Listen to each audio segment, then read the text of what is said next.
singură. Așa.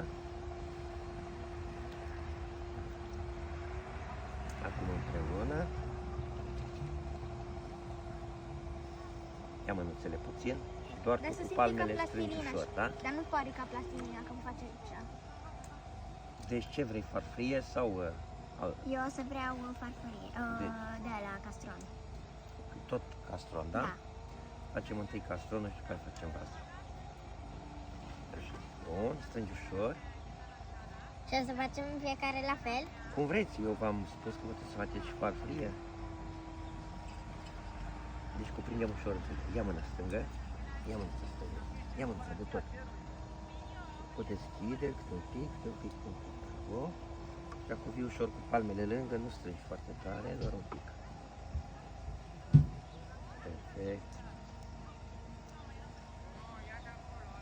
Și acum dăm mânuța.